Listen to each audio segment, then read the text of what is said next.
नमस्कार, आप देख रहे हैं यहाँ पर उत्तराखंड में हूँ आपके साथ संदीप तिवारी। हरिद्वार में त्रिस्तरीय पंचायत चुनावों को लेकर राजनीति गरमाई हुई है। इसी दौरान हरिद्वार में बसपा को बड़ा झटका लगा है। उत्तराखंड की राजधानी देहरादून में बीजेपी प्रदेश कार्यालय में हरिद्वार क्षेत्र से आए गुर्जर नेताओं की बीजेपी में ज्वाइनिंग हुई है। हरिद्वार त्रिस्तरीय पंचायत चुनाव को लेकर पार्टी अपनी रणनीति मजबूत कर रही है, जिसके तहत आज बसपा के कई नेताओं ने बीजेपी का दामन थाम लिया। वहीं बसपा छोड़ बीजेपी में शामिल हुए रविंद्र पनियाल ने कहा कि धामी की नेतृत्व और केंद्र में मोदी का नेतृत्व सर्वोपरि है और इनके नेतृत्व पर हमें भरोसा है, क्योंकि बीजेपी किसी को हताश और निराश नहीं करती है। वहीं इस दौरान सीएम धामी समेत कई बड़े नेता भी मौजूद रहे।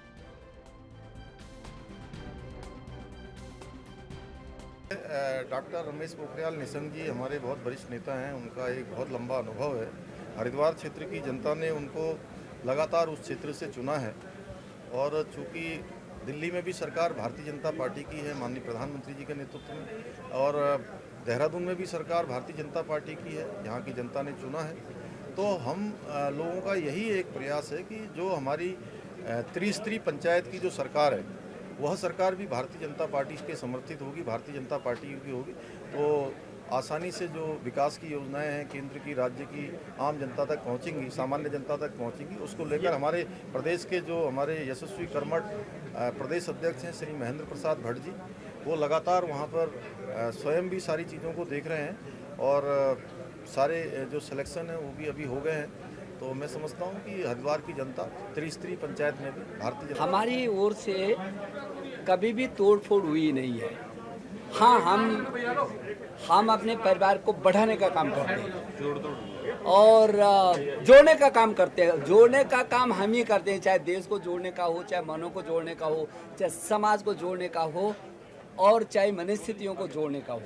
तो ये जोड़ करके देश को श्रेष्ठता की ओर बढ़ाने का जो काम यशस्वी मुख्यमंत्री यहाँ के कर रहे हैं और देश को दुनिया में शिखर पर पहुँचाने का काम जो भारत के यशस्वी प्रधानमंत्री कर रहे हैं, गजब का है। और इसीलिए लोग अंतिम छोर का व्यक्ति भी चाहता है ना, वो बीजेपी में सम्मिलित होना चाहता है और जुनून है लोगों को बीजेपी में सम्मिलित होने का।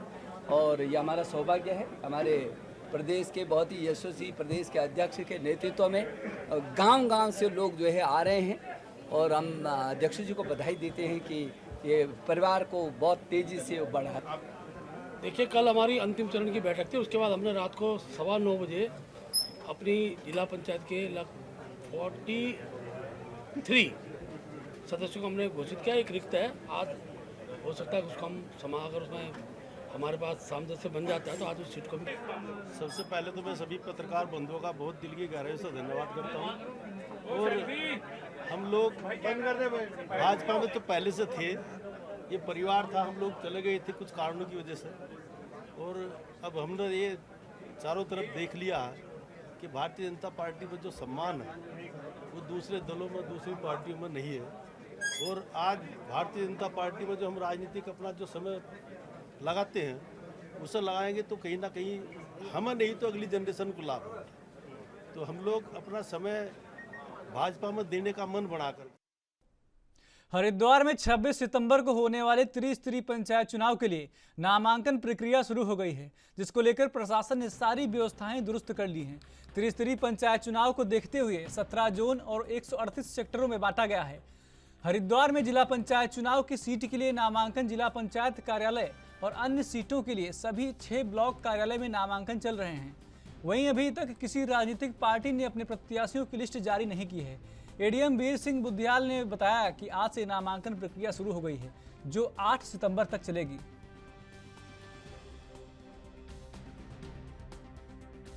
आज से नामांकन प्रक्रिया ये स्टार्ट हो गया, आप लोग देख रहे होंगे, और 8 तारीख तक चलेगा। और पुलिस और की पूरा व्यवस्था हर ब्लॉक में है और जिला पंचायत जो मेंबर के उसके लिए जिला मुख्यालय पर किया जा रहा है।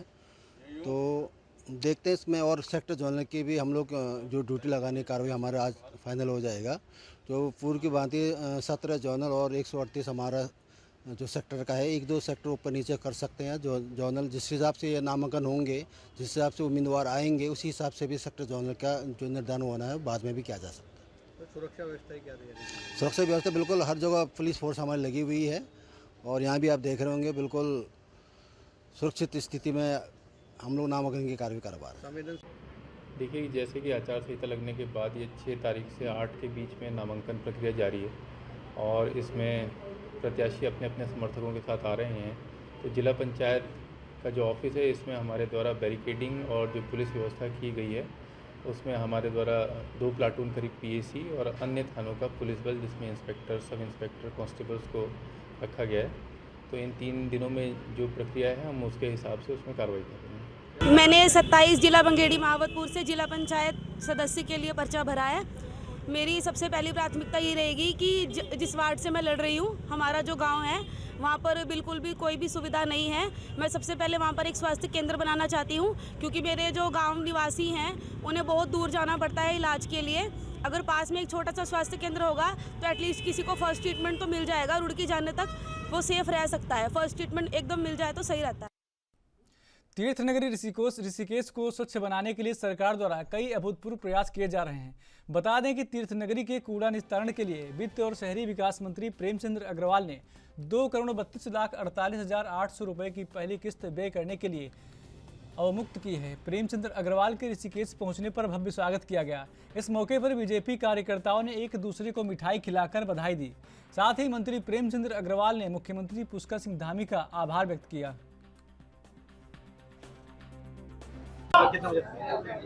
देखिए, जो हमारा यहाँ कूड़े का निस्तारण का जो बजट है वो 6,45,00,000 रुपए का, जिसकी किस्त के रूप में 2,32,48,800 रुपये आज मैंने उसके फाइल साइन किए हैं।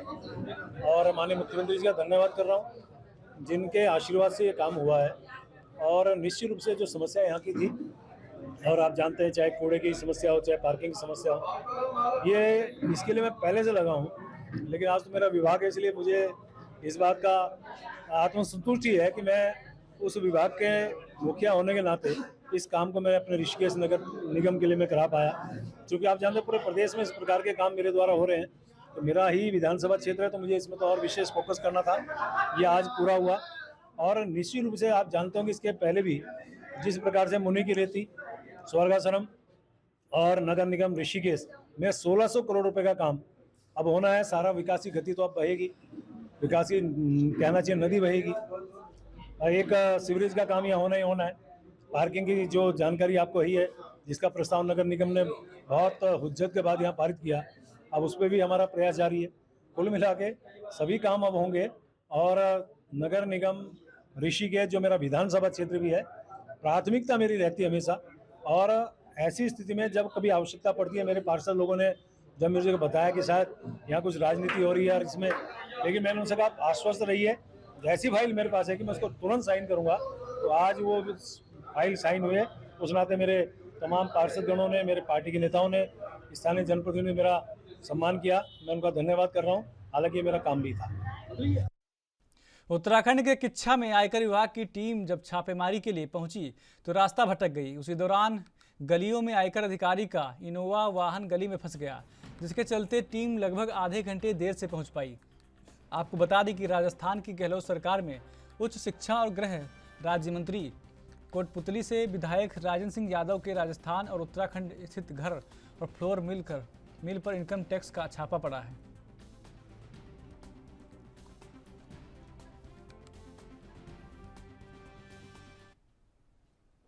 कुमाऊं मंडल के पर्वतीय क्षेत्रों में अब कानून व्यवस्था में बदलाव किया गया है। पर्वतीय क्षेत्रों में कानून व्यवस्था जिम्मेदारी अब राजस्व पुलिस के बजाय सिविल पुलिस संभालेगी। डीआईजी ने कुमाऊं मंडल के 6 जिलों में 2 थाने और 21 चौकियां खोलने का प्रस्ताव सरकार को भेजा है। डीआईजी का कहना है कि पिछले लंबे समय से कई मामलों में देखा गया है कि राजस्व पुलिस द्वारा सिविल पुलिस को गंभीर मामले के स्थानांतरण में होने वाली देरी की वजह से खुलासे में देरी होती है। लिहाजा नैनीताल समेत कुमाऊं मंडल के अन्य जिलों में राजस्व क्षेत्र में आने और चौकियां खोलने का प्रस्ताव सरकार को भेजा गया है, जिससे कि पर्वतीय इलाकों में भी कानून व्यवस्था और मजबूत बनाई जा सके।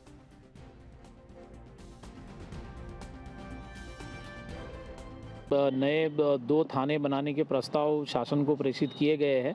जो 2 थाने खनसू और धारी है, ये दोनों भी जो है ये नैनीताल ज़िले में है। इसके अलावा 21 चौकियाँ जो है बननी है, जिसमें से 5 चौकियाँ नैनीताल में है और 12 चौकी अल्मोड़ा ज़िले में है। 3 चौकियाँ पिथौरागढ़ में और एक चौकी चंपावत में। ऐसे 21 चौकियाँ जो है बनेगी, तो इसमें से काफ़ी सारी चौकियाँ जो है ये अभी वहाँ रेवेन्यू पुलिस क्षेत्र है, तो इसमें इसको रेगुलर पुलिस को देके वहाँ रेगुलर पुलिस चौकियाँ बनाने का प्रस्ताव जो है शासन को प्रेषित कर दिया गया है। तो जल्दी शासन इस पर निर्णय ले कि हमारे यहाँ कुमाऊँ मंडल में 2 थाने और 21 चौकियाँ इसमें स्थापित होने का प्रस्ताव है। जो है कई बार ऐसा देखा गया है कि जो है बहुत सारी चीज़ें जो है वो तेज़ हुई है, लेकिन जो है अभी भी रेवेन्यू पुलिस के पास बहुत सारे थोड़ा संसाधनों की कमी रहती है, लेकिन जो है वो क्राइम फास्ट हुआ है, कई सारे मर्डर्स या इंटरनेट बढ़ा है। तो पूर्व में अभी कुछ घटनाएं ऐसी हुई रेवेन्यू पुलिस में जो थोड़ा सा खुलासा करने में देर आई। रेगुलर पुलिस के पास मामला लेट पहुंचने से जो है वो थोड़ी दिक्कत हो जाती है। तो इसमें जो है निश्चित तौर पे ये रेवेन्यू पुलिस में अगर ये बनेगी तो इसमें शांति व्यवस्था, कानून व्यवस्था के लिए जो है आम जनता के हित में जो है ये मुख्यमंत्री की विधानसभा के टनकपुर में प्रेस क्लब बनने का सपना साकार होने जा रहा है। दरअसल मुख्यमंत्री पुष्कर सिंह धामी ने स्थानीय प्रशासन को जमीन की तलाश पूरी कर प्रस्ताव भेजने के निर्देश दिए हैं। सीएम धामी के निर्देश के तहत एसडीएम हिमांशु पलटियाल ने जर्नलिस्ट यूनियन ऑफ उत्तराखंड की जिला इकाई के साथ प्रेस क्लब के लिए जमीन का स्थलीय निरीक्षण किया। बता दें कि टनकपुर पहुंचे मुख्यमंत्री से जर्नलिस्ट यूनियन ऑफ उत्तराखंड के पदाधिकारियों और पत्रकारों ने मीडिया के लिए प्रेस क्लब बनाए जाने की मांग की थी, जिसको सीएम धामी ने गंभीरता से लेते हुए प्रशासन को इसकी व्यवस्था करने के निर्देश दिए हैं।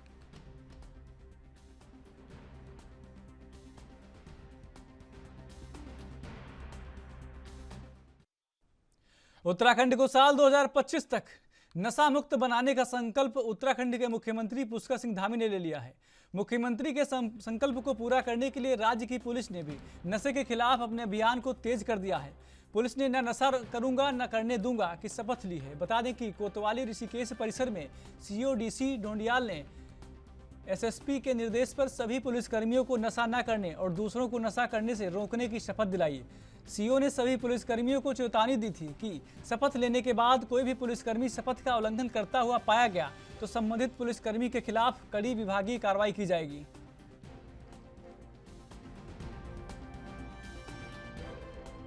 ये पूरे प्रदेश में जिले में नशे के विरुद्ध अभियान चल रहा है। इस अभियान के तहत अपने विभाग को भी अवेयर करने और इसके प्रति सख्त रुख अपनाने के लिए और इसे अपने दिमाग में बसाने के लिए ये प्रतिज्ञा एक शपथ के रूप में हमारे यहाँ आज ये प्रोग्राम था, जिसे हमारे पुलिस अधीक्षक महोदय ने बताया था। उसके तहत ये सब यहाँ पे आज शपथ ली गई कि हम किसी भी प्रकार के नशे करने वालों के विरुद्ध कड़ी से कड़ी कार्रवाई करेंगे और अपने आप भी सजग रहेंगे और समाज में ऐसे लोगों को अवेयर भी करेंगे कि नशे के विरुद्ध स्वयं खड़े हो सकें। उत्तराखंड पुलिस और आईआईटी रुड़की ने देवभूमि साइबर हैकाथॉन 2022 के दूसरे संस्करण का आयोजन किया। आईआईटी रुड़की ने साइबर सुरक्षा में क्षमता निर्माण एवं ज्ञान विनिमय को बढ़ावा देने के लिए इंफॉर्मेशन टेक्नोलॉजी डेवलपमेंट एजेंसी और स्पेशल टास्क फोर्स के साथ समझौता ज्ञापन पर हस्ताक्षर भी किए। दरअसल रुड़की की आईआईटी रुड़की में 4 दिवसीय देवभूमि साइबर हैकाथॉन 2022 के आयोजन के लिए हाई हब, दिव्य संपर्क और उत्तराखंड पुलिस के साथ साझेदारी की। वहीं कार्यक्रम के समापन के अवसर पर मुख्य अतिथि उत्तराखंड के डीजीपी अशोक कुमार रहे। कार्यक्रम में उत्तराखंड के डीजीपी अशोक कुमार ने कहा कि राज्य में स्मार्ट पुलिसिंग की हमारी पहल साइबर अपराध को कम करने में मदद करेगी।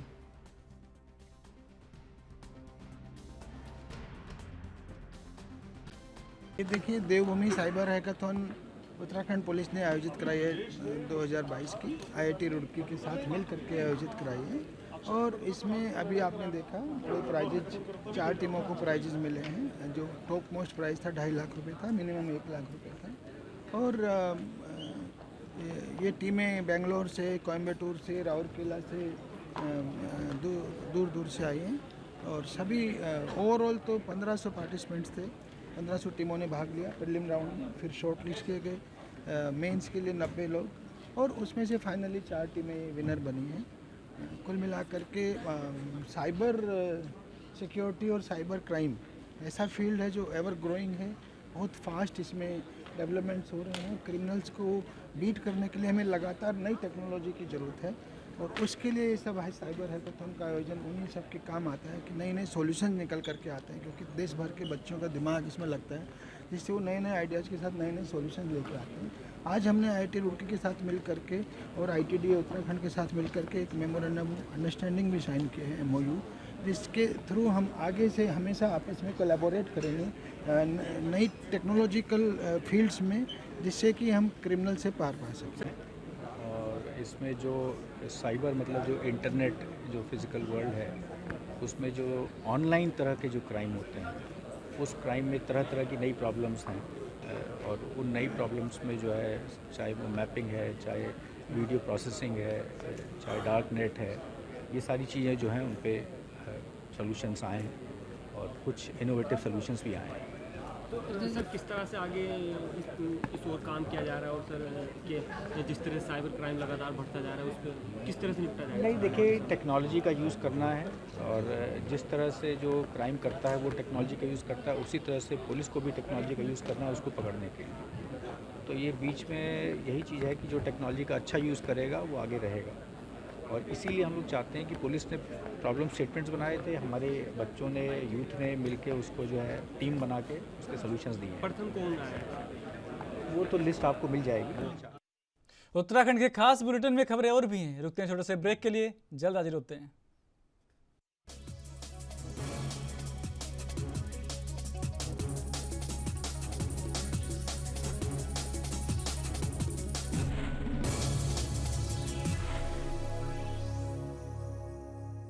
ब्रेक के बाद स्वागत है आपका। बढ़ते हैं अगली खबर की ओर।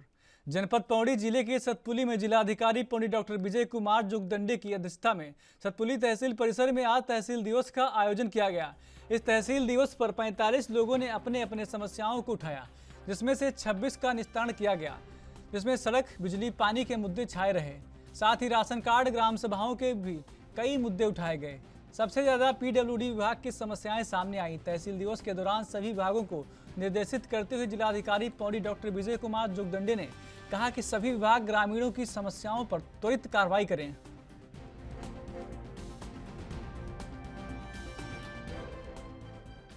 तहसील दिवस सतपुली में आयोजन किया गया, और इस आयोजन में CDO पौड़ी, SDM तहसील सतपुली और समस्त जिला स्तरीय अधिकारी ने प्रतिभाग किया है। जनता की ओर से आज के इस तहसील दिवस कार्यक्रम में हमने 45 शिकायतों को प्राप्त किया। उसमें से प्रमुख शिकायतें जो हैं वो जल जीवन मिशन के अंतर्गत जल संस्थान पौड़ी विभाग को अधिक प्राप्त हुआ है। इसके अलावा जो शिकायतें प्राप्त हुई हैं वो अधिक संख्या में PWD के रोड निर्माण को लेकर और उनके मुआवजे के वितरण को लेकर प्राप्त हुई हैं। अन्य शिकायतें जो प्राप्त हुई हैं वो ग्राम विकास विभाग की हैं, जिसमें पुस्ता निर्माण है या योजनाओं से लाभान्वित करने के लिए शिकायतें प्राप्त हुई हैं। जिन शिकायतों का समाधान जनपद स्तर पर हो सकता है उनको तत्काल रूप से निस्तारित करने का निर्देश दिया है। अगले 15 दिन के भीतर सभी शिकायतें निस्तारित की जाएंगी, और जहां पर जनता ने शिकायत किया है कि उनका बिजली का बिल अधिक आ रहा है या फिर वहां पर पानी की समस्या आ रही है, तो इन सभी मामलों में हम लोगों ने निर्देश दिया है कि संबंधित विभागीय अधिकारी अगले 3 दिनों के भीतर ग्राम पंचायत में जाकर इंस्पेक्शन करेंगे और जो शिकायत का स्वरूप है उसकी जाँच करते हुए उसका समाधान करने का मौके पर प्रयास करेंगे। उत्तराखंड के रामनगर में स्थानीय प्रशासन ने सिंगल यूज प्लास्टिक के खिलाफ अभियान चलाते हुए प्रतिबंधित प्लास्टिक की सामग्री जब्त करने की कार्रवाई की गई। आपको बता दें कि प्रशासन द्वारा की गई कार्रवाई के बाद पूरे बाजार में हड़कंप मच गया। SDM गौरव चटवाल ने बताया कि सिंगल यूज प्लास्टिक को लेकर पूरे प्रदेश में अभियान चलाया जा रहा है। अभियान के दौरान कई स्थानों से प्रतिबंधित प्लास्टिक की सामग्री जब्त करने के साथ ही उनसे जुर्माना वसूलने की कार्रवाई भी की गई है।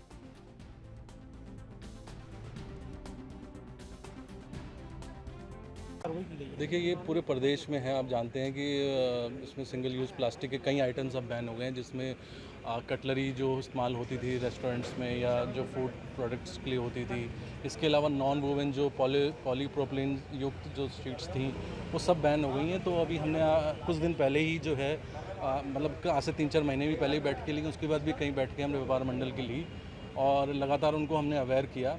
लेकिन उसके बावजूद भी ये जानकारी आई कि कुछ लोग अभी भी जो प्रतिबंधित प्रोडक्ट्स हैं उनको बेच रहे हैं। तो उसी के लिए आज ये एक संयुक्त अभियान पुलिस प्रशासन नगर पालिका द्वारा चलाया जा रहा है, और इसमें जो है कई लोग जो है कहने के पश्चात भी वो प्रतिबंधित प्रोडक्ट बेच रहे थे, तो उसमें नियमानुसार।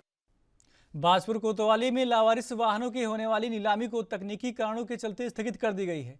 नीलामी प्रक्रिया के स्थगित होने से कोतवाली में पहुंचे लोगों को निराश होकर वापस लौटना पड़ा। बता दें कि बाजपुर कोतवाली में लंबे समय से खड़े लावारिस वाहनों की नीलामी प्रक्रिया आयोजित की जानी थी, जिसमें 32 वाहनों को नीलामी प्रक्रिया में शामिल किया गया था। कोतवाली में होने वाली नीलामी प्रक्रिया तकनीकी कारणों के चलते स्थगित कर दी गई। इस दौरान सीओ भूपेंद्र सिंह भंडारी ने बताया कि तकनीकी कारणों के चलते नीलामी प्रक्रिया को स्थगित किया गया है और जल्द ही वाहनों की नीलामी की सूचना जारी कर नीलामी कराई जाएगी।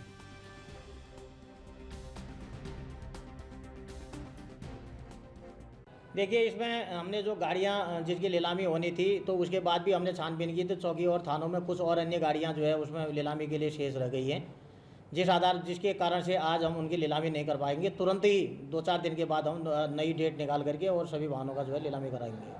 देखिए, इसमें हमने जो गाड़ियां जिसकी नीलामी होनी थी तो उसके बाद भी हमने छानबीन की तो चौकी और थानों में कुछ और अन्य गाड़ियां जो है उसमें नीलामी के लिए शेष रह गई हैं, जिसके कारण से आज हम उनकी नीलामी नहीं कर पाएंगे। तुरंत ही 2-4 दिन के बाद हम नई डेट निकाल करके और सभी वाहनों का जो है नीलामी। गवर्नमेंट पीजी कॉलेज नागनाथ पोखरी चमोली में कार्यरत विभागाध्यक्ष डॉक्टर हर्षा सिंह को दिव्य हिमगिरी संस्थान एवं यूकोस्ट द्वारा आयोजित 50वां best teacher of the year 2022 के अवसर पर पुरस्कृत किया गया है। बता दें कि डॉक्टर वर्षा सिंह ने 2019 में यूकेपीएससी की परीक्षा पास की थी और उसके बाद डॉक्टर वर्षा सिंह का चयन अंग्रेजी विषय में सहायक अध्यापक के पद पर हुआ था। वहीं पुरस्कार मिलने के बाद छात्रों में खुशी की लहर दिखाई दी।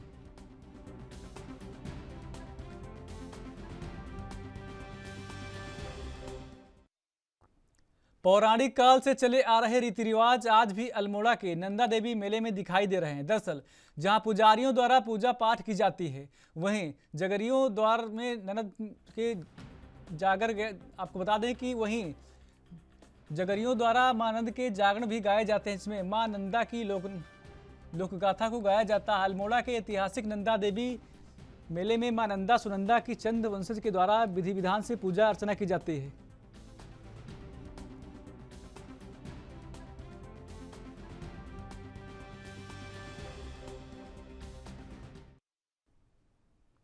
देहरादून पुलिस को उस वक्त बड़ी सफलता हाथ लगी जब बाइक चोरी करने वाले 2 शातिर चोरों को पुलिस ने दून विश्वविद्यालय के पास से गिरफ्तार कर लिया, जिनका नाम सनी कंबोज और रमन कुमार कंबोज बताया जा रहा है।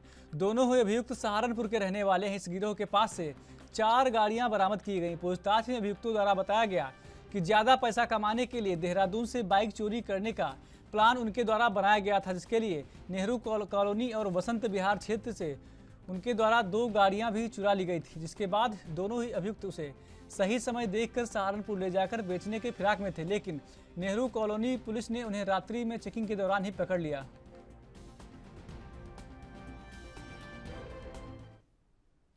उधम सिंह नगर जिले के पुलभट्टा थाना पुलिस ने होमगार्ड के प्लाटन कमांडर पूरन सिंह की हत्या करने वाले फरार आरोपी को गिरफ्तार कर लिया है। पुलिस के पास से आरोपी के पास से अवैध तमंचा और कारतूस भी बरामद किया गया है।